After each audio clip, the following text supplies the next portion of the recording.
On va voir des exemples pour mieux comprendre. Alors, voilà une maille cubique face centrée.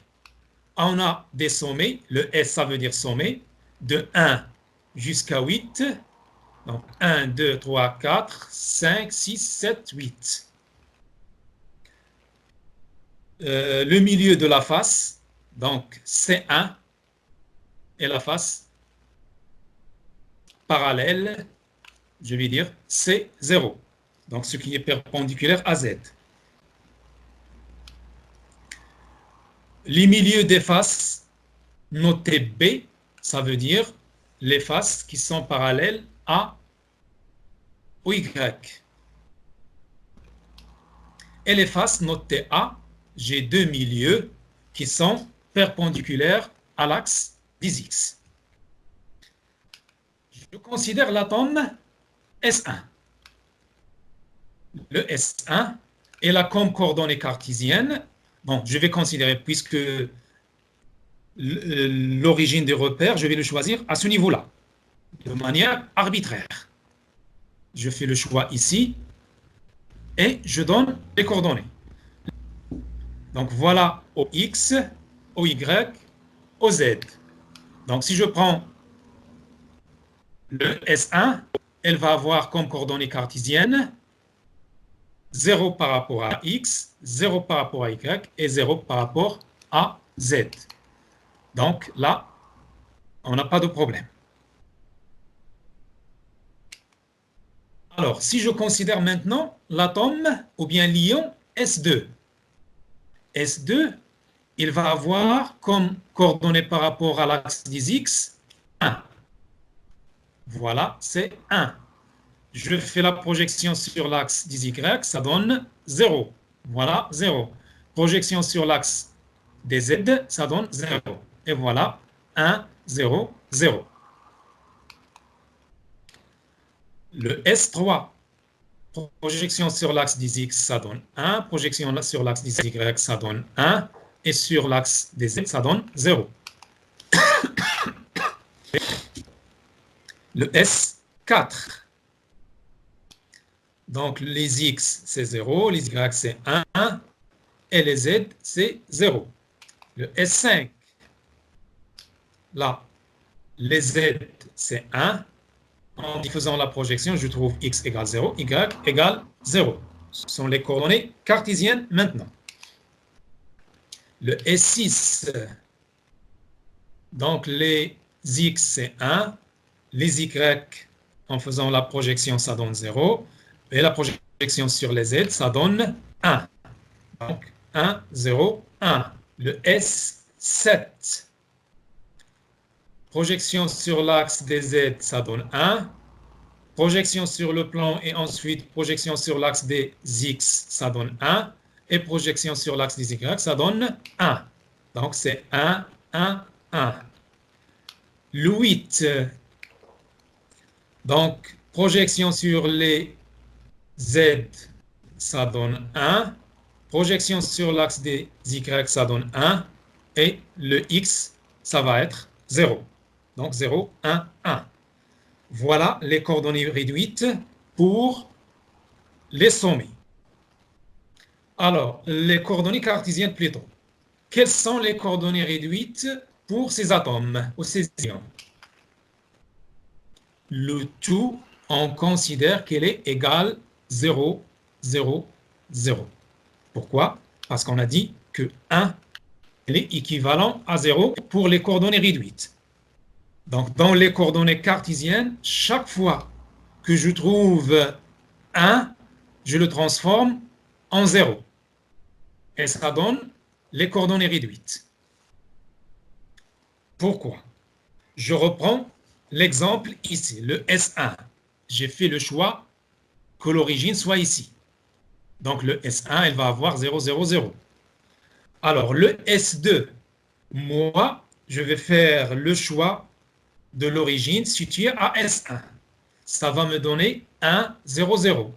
Un autre parmi nous, il va me dire, non monsieur, on va considérer la maille qui est devant celle-là donc le cube qui est devant, et par conséquent, le S2 devient l'origine du cube qui est devant.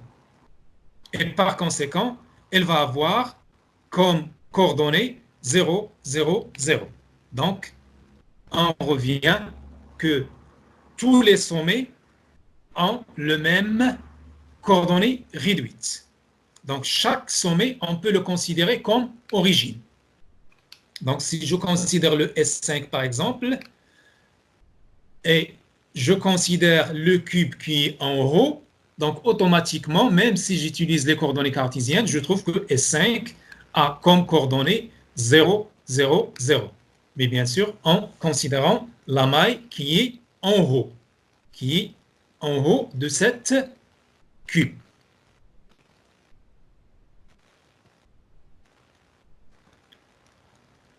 Voilà pour les sommets. Donc, de manière générale, pour les sommets, on va avoir comme coordonnées réduites 0, 0, 0. Tous les sommets sont équivalents à une origine.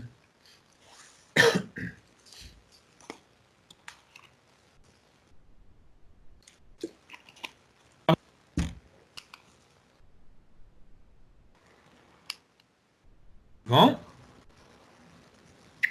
Donc, je considère les faces qui sont perpendiculaires aux axes des X. Donc, ça veut dire les atomes A0 et A1.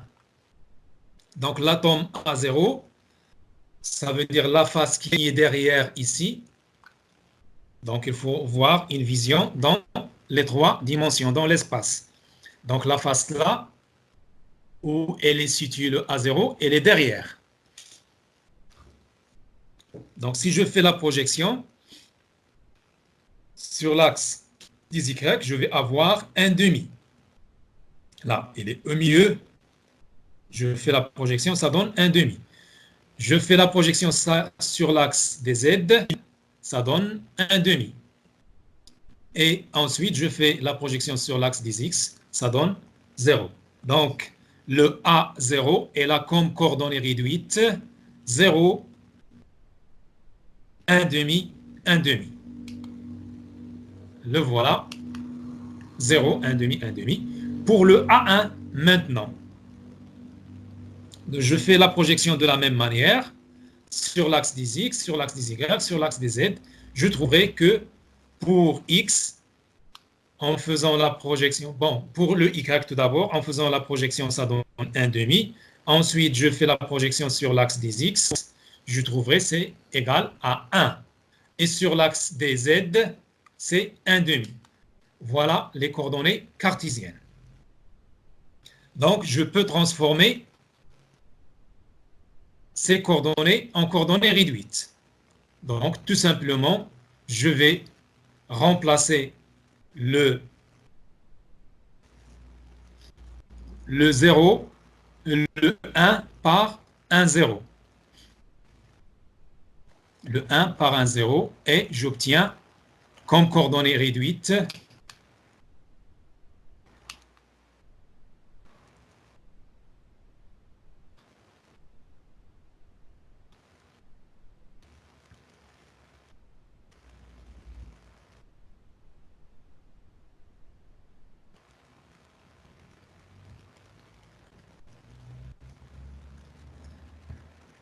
donc j'obtiens comme coordonnée réduite 0, 1, 0, 1 demi, 1 demi.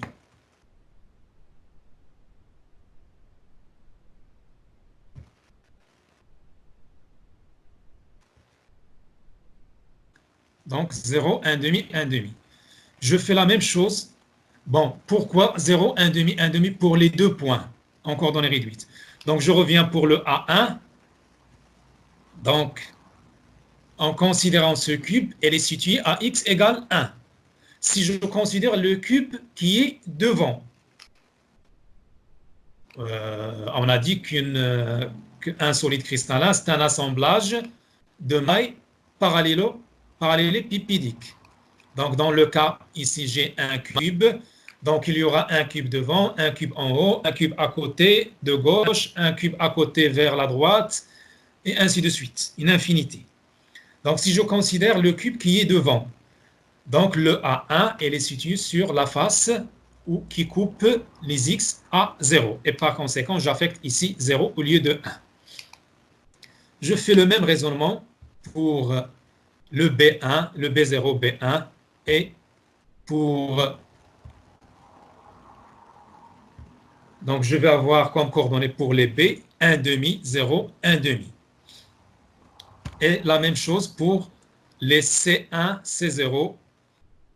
Donc, comme coordonnées cartésiennes, c'est 1 demi, 1 demi, 0 pour la première et 1 demi, 1 demi, 1 pour la deuxième. Et la coordonnée réduite, ça va être 1 demi, 0. Voilà globalement pour les coordonnées réduites. Alors, une remarque. Donc, on va avoir autant de coordonnées réduites que de nombre de motifs par maille. Donc, pour une maille mode, lorsqu'on a le mode P, le nombre de motifs, c'est 1.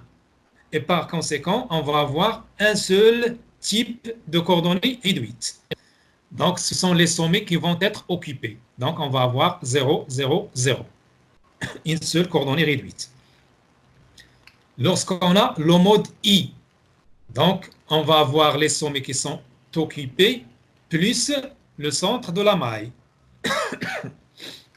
Ce qui donne un nombre de motifs égal à 2. Et les coordonnées réduites, on va avoir deux types de coordonnées réduites. Les sommets représentés par 0, 0, 0 et le centre de la maille, il est représenté par 1 demi, 1 demi, 1 demi. Le mode C, de même, on va avoir comme nombre de motifs 2 et le nombre de coordonnées réduites, c'est 2 coordonnées réduites. Le mode F, on va avoir les sommets plus les faces qui sont occupées, les milieux des faces. Donc, on va avoir 4 motifs au total. Et on va avoir 4 coordonnées réduites, les sommets plus les milieux de chaque face. Voilà ce que j'ai à vous raconter aujourd'hui.